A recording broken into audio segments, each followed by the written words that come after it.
High guys, welcome to my new blog. Guys, आत्ता वाजले 4, कारण माझी मॉर्निंग ड्युटी होती. आणि आता मॉर्निंग झाल्याच्या नंतर मी फ्रीच असते, कारण आता रूमवर पण खूप बोर होते. म्हणून मग ही जे माझी फ्रेंड आहे ती पण आमच्या स्टेशनला आहे, बट त्यांचं डिपार्टमेंट वेगळं आणि आमचं डिपार्टमेंट वेगळं आहे. तर ही बोलली की ताई चला जाऊ कुठेतरी फिरायला. मग तसंही मला पण बोर होत होतं खूप जास्त. मग आता आम्ही चाललो आहे फिरायला. कुठे चाललो आहे? वर्सोवा बीच. म्हणजे वर्सोवाला इथे एक बीच आहे, तिथे चाललो आहे. आता तुम्ही म्हणाल की नेहमी नेहमी ही बीचवरच जात राहते, बट मला माहीत नाही, आय डोंट नो काय झालं आहे नक्की. बट मुंबईला आल्यापासून मला अदर ठिकाणी फिरायला जाण्यापेक्षा बीचवर जायला खूप भारी वाटते. कारण कसं आहे माहीत आहे, बीचला एकदम निवांत, एकांत, कोणाचं टेन्शन नाही, काहीच नाही, एकदम माइंड रिलॅक्स होऊन जाते बीचवर गेल्याच्या नंतर. म्हणून मला अदर ठिकाणी जाण्यापेक्षा बीचवर जायला खूप मस्त वाटते. चला आता आम्ही चाललो आहे दोघी बीचवर. ही बघा किती खुश आहे आणि किती हॅपी आहे.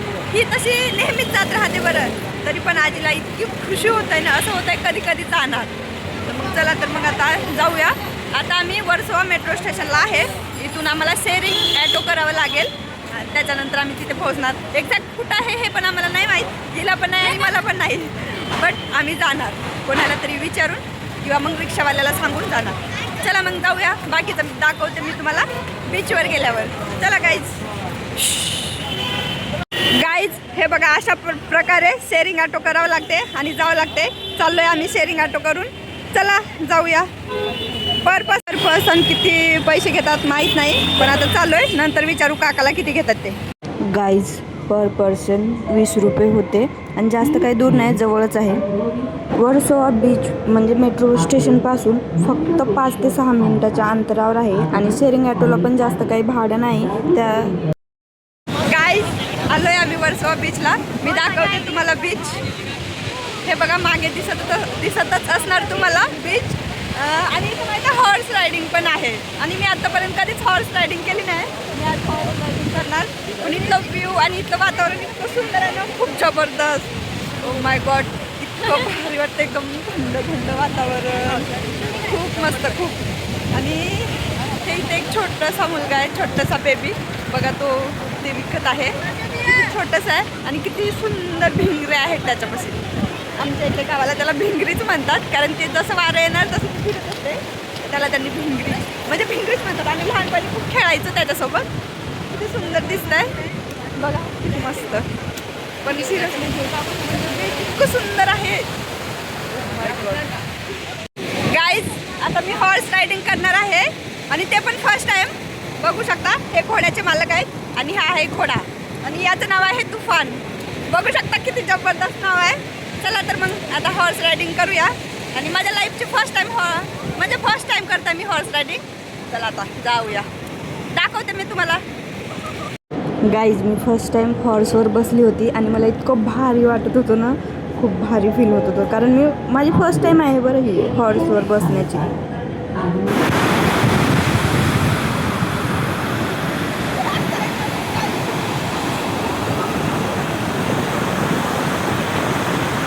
हॉर्स रायडिंग झाली आहे. आता आपण तुफानपासून विचारत आहोत.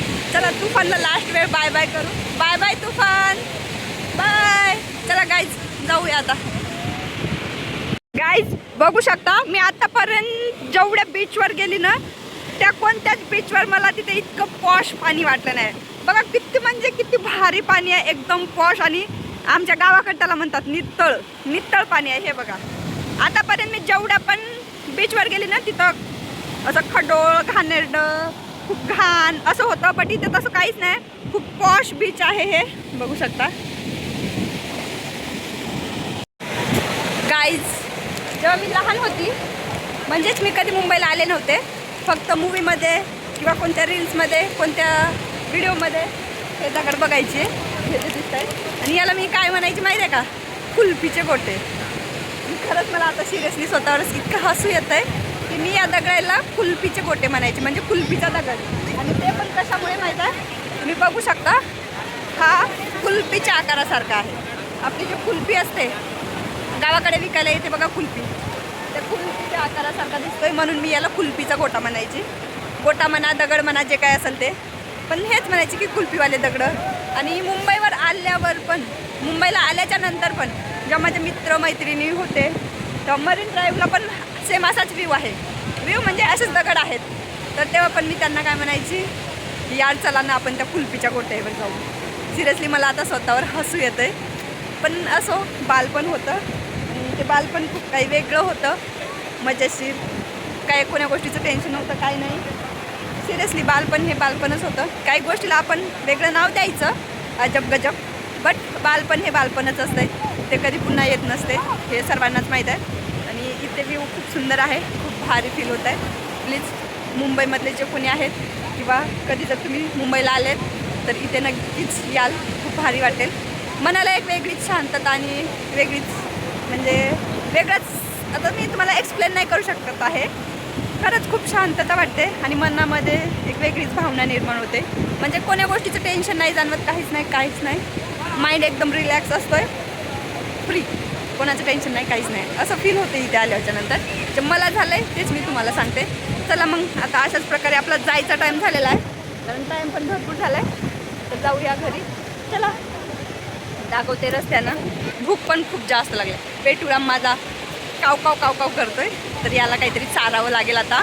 म्हणून जाता जाता आम्ही काहीतरी खाणार, ते पण मी दाखवते.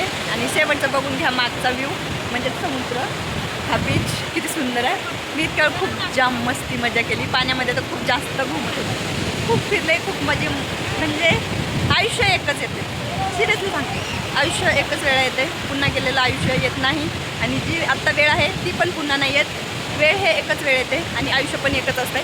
त्यामुळे असं नाही का कामधंदे सोडून फिरत राहा, फिरा, काम करा आणि एन्जॉय पण तेवढंच करा. कारण लाईफमध्ये एन्जॉयमेंट पण खूप महत्त्वाचं असतं. आपण एन्जॉय केलं, फिरत राहिलं तर आपल्याला कोण्या गोष्टीचं टेन्शन नाही येत, माइंड फ्री असतो आहे, रिलॅक्स असतो एकदम माणूस. म्हणून खरंच सिरियसली सांगते, लाईफमध्ये एन्जॉय, फन, मस्ती, मजा, फ्रेंड सर्कल हे सर्व असायलाच पाहिजे. म्हणून प्लीज तुम्ही पण फिरत जा जशी मी फिरते. मला लोकांकडे अजिबात लक्ष नाही द्यायचं, सिरियसली सांगते मी तुम्हाला. लोकांकडे अजिबात लक्ष नाही द्यायचं. बोलणारे बोलत राहतात, अरे देवाला बोलतात तर आपण काही चीज आहे म्हणून. माहीत आहे, फिरण्याच्या बाबतीत तर कधीच लोकांकडे लक्ष नाही द्यायचं. लोक म्हणतात किती फिरते, खूप फिरते, इकडं जाते तिकडं जाते, बट आपण काहीच घेणं देणंच नाही, त्यांच्याकडे अजिबात लक्ष द्यायचं नाही. कारण जे लोक बोलतात ना ते आपल्याला पैसे नाही देतात. आपण स्वतःचे पैसे खर्च करून फिरतोय, स्वतः कमवतोय आणि स्वतःवरच उडवतोय. त्यामुळे लोकांकडे अजिबात लक्ष द्यायचं नाही, जस्ट इग्नोर. कोणी काही जरी म्हणलं ना, इग्नोर करायचं आणि आपली लाईफ आपणच जगायची. कारण ही लाईफ पुन्हा नसते, मी खरंच वारंवार सांगते, एकच लाईफ आहे, तर प्लीज जगून घ्या, पुन्हा ही लाईफ येत नसते. चला मग आता जाऊया.